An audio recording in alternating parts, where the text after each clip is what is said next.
Courage and perseverance have a magical talisman before which difficulties disappear and obstacles vanish into thin air. John Quincy Adams. I wouldn't call it a magical talisman. I would just call it the way the world works. Nothing beats courage and perseverance. Moving ahead, knowing you are going to succeed. Now, it may take a little while to succeed. You may practice trade for a while, but my friends, once you master the charts, you'll make up for all the time you ever spent. Let's jump into things. We see stocks are up, bonds are down, gold is up, Bitcoin is down. That is exactly the way things are supposed to be going, and that's the way it's happening. Wait till you see, and I'm talking specifically now to our Patreon supporters, what the percentages are for continued up movements on gold and stocks. It's crazy. When it gets that crazy, I get a little iffy, but we do see things continue to move up in gold and in stocks on the S&P 500, reaching a higher high during the day. You can see I removed that potential ceiling. Who the heck knows how high it will go? 2 days now that we've gotten into the first full week of the year, Monday and Tuesday, things rocketing up quite nicely. We see on the half-day chart all this average or above average volume. We look at the 2-day chart, this first day of the latest 2-day candle. Nothing super strong. Hopefully we'll hit average volume tomorrow. And as we look at the week, again, just continuing to tick up. 0.59% for the day. We are long on stocks, of course. We look at the NASDAQ 100, and it is up for the day, 0.88%. We haven't hit the high. We have to go back to October the 27th. Things rocketed down, particularly in that week beginning in mid-November, the 17th. Of November to be exact.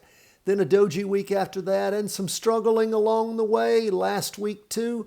But again, moving up, we can see on that half-day chart where things the last 2 days, like the S&P, bumping above the 2-day trend, the weekly trend line on the half-day chart. Looking at the 2-day chart, we're just above it. And again, not as strong as far as the price movement goes.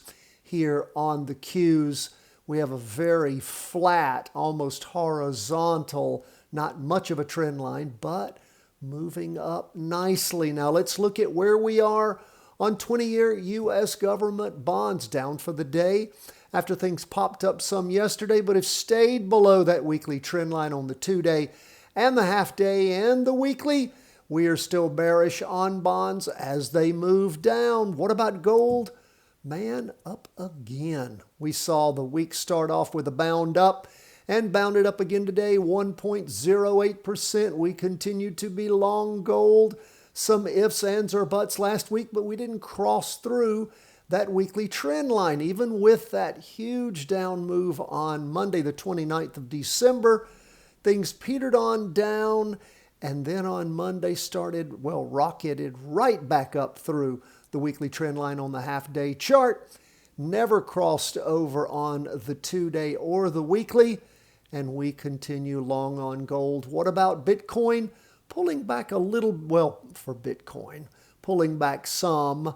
We can see that red down candle at the end of the day, 1.95%. That'd be a big thing on gold, bonds, or stocks. For Bitcoin, sort of par for the course after that huge rocket up on Monday. Indecision in the morning with that green spinning top and then some down movement. These are again our Heikin-Ashi candlesticks. Lots of volume in the morning, average in the afternoon, but again, things moving up nicely.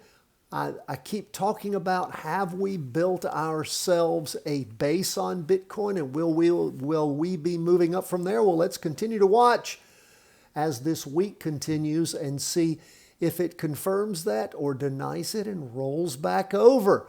Still a lot of downward pressure on Bitcoin. That is where we are as we end the day on Tuesday, go into Wednesday. Again, if you're not a subscriber at chartingwealth.com, you can do that for free. What you get every day is the prior day's trade execution summary grid. You also get a training each and every day. So again, when you get to be a Patreon member, of course, you will get the days for the next day. You will get the trade execution summary grid and the 5-day plus analysis for all 5 of the ETFs that we track, the S&P 500, NASDAQ 100, 20-year bonds, gold, and the Bitcoin ETF, HODL. God bless my friends. All the best from the whole team at Charting Wealth.